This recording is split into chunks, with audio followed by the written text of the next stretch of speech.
Terima kasih Anda masih bersama kami. Bagi Anda yang baru saja bergabung, kami hadirkan kembali 3 berita utama hari ini. 4 terduga pengedar dan seorang bandar narkoba ditangkap Satres Narkoba Polrestabes Medan. Pengedar uang palsu ketahuan pemilik toko saat akan mengedarkan uang palsu di Kabupaten Deli Serdang. Sejumlah agenda politik dari Capres-Cawapres 2024 dan tim pemenangannya kami hadirkan untuk Anda.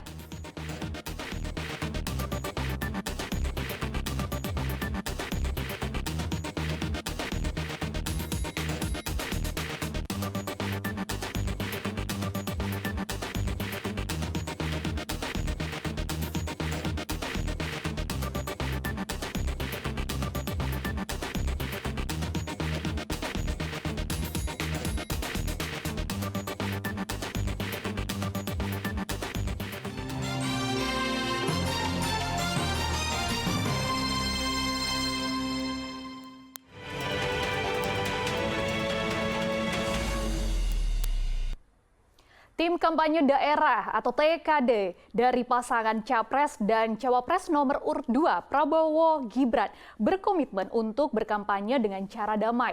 Hal tersebut disampaikan usai pendaftaran dan penyerahan dokumen struktural TKD Sumut ke KPU Sumatera Utara.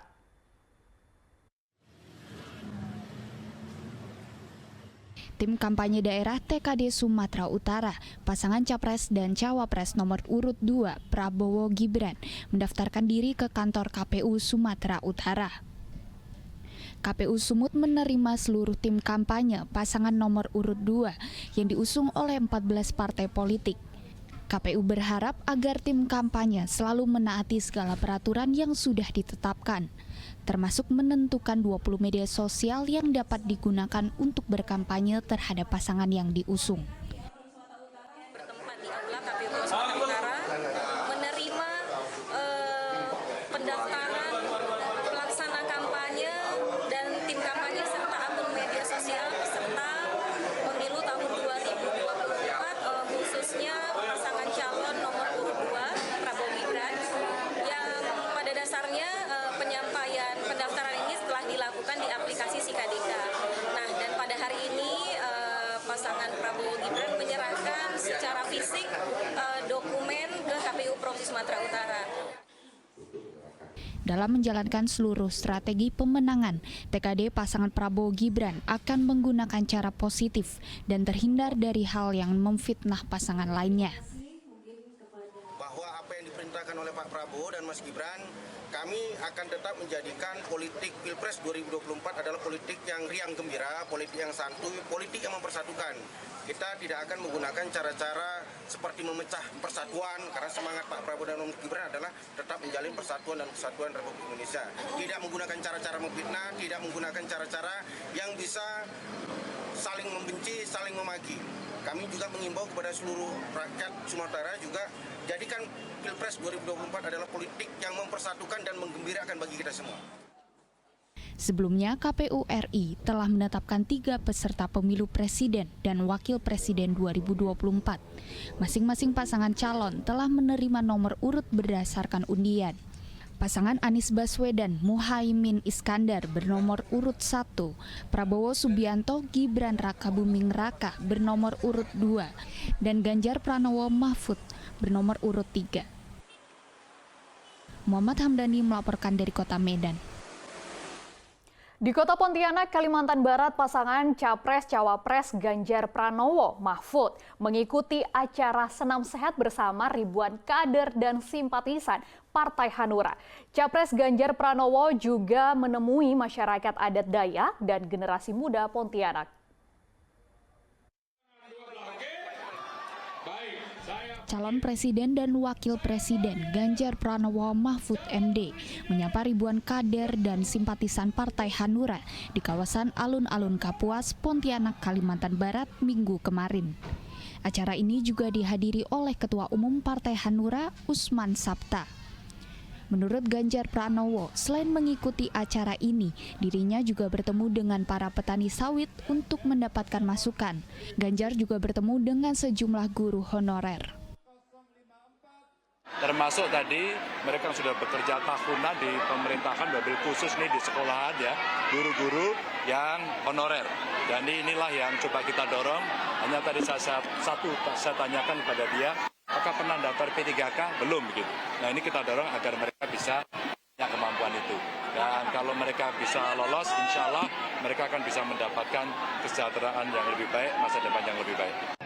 Di Pontianak, Ganjar Pranowo juga bertemu dengan masyarakat adat Dayak. Mereka menyampaikan sejumlah aspirasi, salah satunya penyelesaian masalah sengketa perusahaan sawit dengan masyarakat adat. Ganjar mengatakan aspirasi masyarakat adat ini akan menjadi prioritas pasangan Ganjar Mahfud.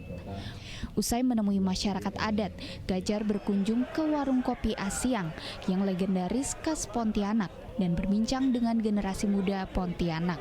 Tim Liputan melaporkan.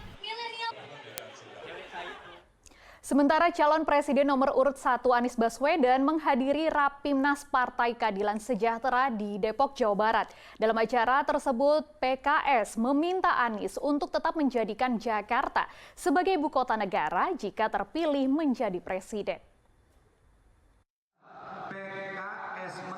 Anies Baswedan menghadiri Rapimnas Partai Keadilan Sejahtera di Depok, Jawa Barat. Dalam acara tersebut, PKS meminta Anies jika terpilih menjadi presiden untuk tetap menjadikan Jakarta sebagai ibu kota negara. PKS menang 2024, DKI Jakarta tetap ibu kota negara. Meski tidak gamblang disampaikan oleh Anies Baswedan, namun capres nomor urut 1 tersebut mengaku lebih memilih melakukan pemerataan dan tidak terfokus pada satu lokasi. Ya, kami juga beberapa kali sampaikan bahwa yang dibutuhkan di Indonesia hari ini adalah pemerataan pertumbuhan, di mana pembangunan itu dilakukan bukan hanya di satu lokasi, tapi di banyak lokasi. Karena kita menginginkan agar kesetaraan kesempatan itu muncul. Jangan sampai kita membangun hanya di satu lokasi yang justru menimbulkan ketimpangan baru. Anies menambahkan pihaknya tengah menyusun program untuk kemajuan desa maupun kota agar lebih maju apabila menang dalam Pilpres mendatang. Nahyudi melaporkan dari Depok, Jawa Barat.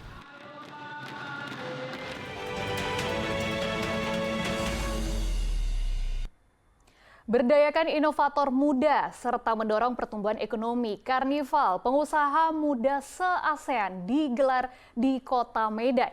Kegiatan ini diharapkan semakin membangkitkan ekonomi ASEAN.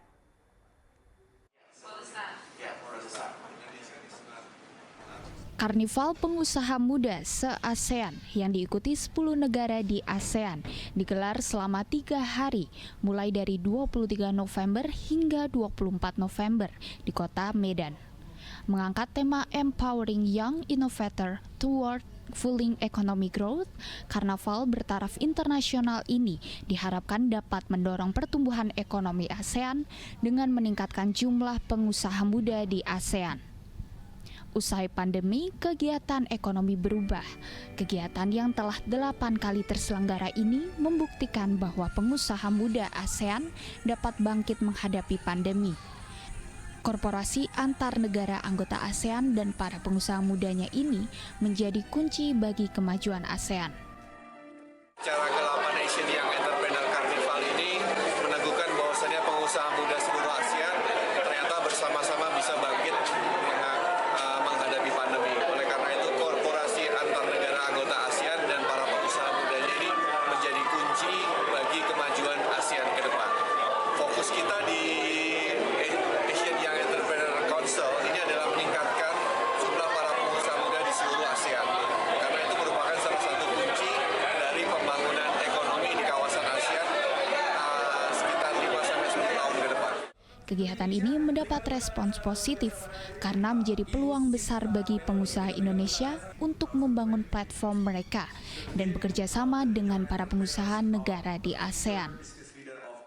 My impression of the event is I'm very proud. It's our 8th ASEAN Young Entrepreneur Carnival, which is a big milestone for the council, the ASEAN Young Entrepreneur Council, because it showcases that we've been around now for 8 years. I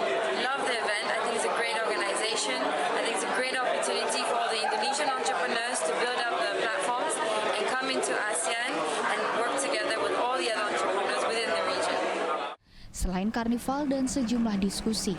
Kegiatan ini juga diisi dengan pameran UMKM asal Kota Medan. Muhammad Hamdani melaporkan dari Kabupaten Deli Serdang.